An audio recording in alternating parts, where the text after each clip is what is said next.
હવામાન વિભાગની આગાહી અનુસાર ભરૂચ જિલ્લાના અંકલેશ્વર હાંસોટ પંથકમાં મધરાતથી જ અવિરત વરસાદ વરસી રહ્યો છે। અનરાધાર વરસાદે સમગ્ર જનજીવન અસ્તવ્યસ્ત કરી નાખ્યું છે। ભારે વરસાદના કારણે આમલાખાડી ઉફાણે ચડતા પીરામણ ગામથી નેશનલ હાઈવેને જોડતા માર્ગ પર પાણી ફરી વળ્યા હતા।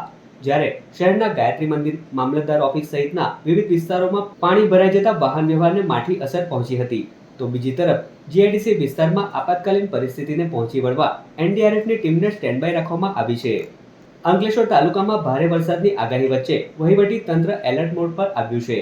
અંકલેશ્વર પ્રાંત અધિકારી સહિતના પદાધિકારીઓએ વિવિધ વિસ્તારોની મુલાકાત લઈ પરિસ્થિતિનો ક્યાસ મેળવ્યો હતો।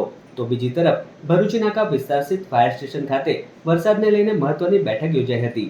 આ બેઠકમાં અંકલેશ્વર નગરપાલિકાના પ્રમુખ જિગ્નેશ અંધાડિયા, પ્રાંત અધિકારી ભવદીપસિંહ જાડેજા, ચીફ ઓફિસર કેશવ કોલડિયા, કારોબારી ચેરમેન રાહુલ વામજા સહિતના પદાધિકારીઓ ઉપસ્થિત રહ્યા હતા। આજે શુક્રવાર અને 31 જુલાઈના રોજ તથા આવતીકાલે 1 ઓગસ્ટ અને રવિવાર સાંજ સુધી ભારે વરસાદની આગાહી છે। આઈએમડીના વેધર પ્રેડિક્શન મુજબ આગામી 2 દિવસમાં 10 ઇંચથી પણ વધારે વરસાદ એટલે કે 400 mmથી વધારે વરસાદ થવાની પ્રેડિક્શન છે। આ આગાહીને ધ્યાને રાખીને હાલ અંકલેશ્વરમાં એનડીઆરએફની ટીમ, એસડીઆરએફની ટીમ, નગરપાલિકા ફાયર સ્ટાફ, ડ્રેનેજ ટીમ તથા જીઆઈડીસી ડીપીએમસીની ટીમ તમામ ફિલ્ડ પર હાજર છે।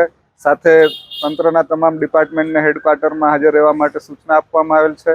તેથી આગામી સમયમાં હું લોકોને અપીલ કરું છું કે નદીના કિનારાના વિસ્તારમાં ના જવું, પાણી ભરાતા હોય એવા વિસ્તારમાં ના જવું તથા રોડ રસ્તાઓ જ્યાં ઓવરટોપિંગ થતું હોય ત્યાં ના જવા માટે સૂચના આપવામાં આવે છે। તથા જો આવી કોઈ પરિસ્થિતિ કે કોઈ ગંભીર અકસ્માત અથવા તો કોઈ રેસ્ક્યુની જરૂરિયાત હોય તો તાલુકા કંટ્રોલ રૂમ, નગરપાલિકા અથવા તો અમને જાણ કરી શકો છો અથવા પોલીસમાં પણ તમે જાણ કરી અને આ રીતની કોઈ મદદની જરૂરિયાત હોય તો તાત્કાલિક મદદને લેવા માટે હું તમામને અપીલ કરું છું અને સતર્ક રહેવા માટે બધાને સૂચના આપવામાં આવે છે। માત્ર ગ્રામ્ય કે હાઈવે જ નહીં પરંતુ અંકલેશ્વર ઔદ્યોગિક વિસ્તાર તેમજ નોટિફાઈડ એરિયાના રહેણાંક વિસ્તારોમાં પણ ચોતરફ પાણી જ પાણી જોવા મળ્યું હતું।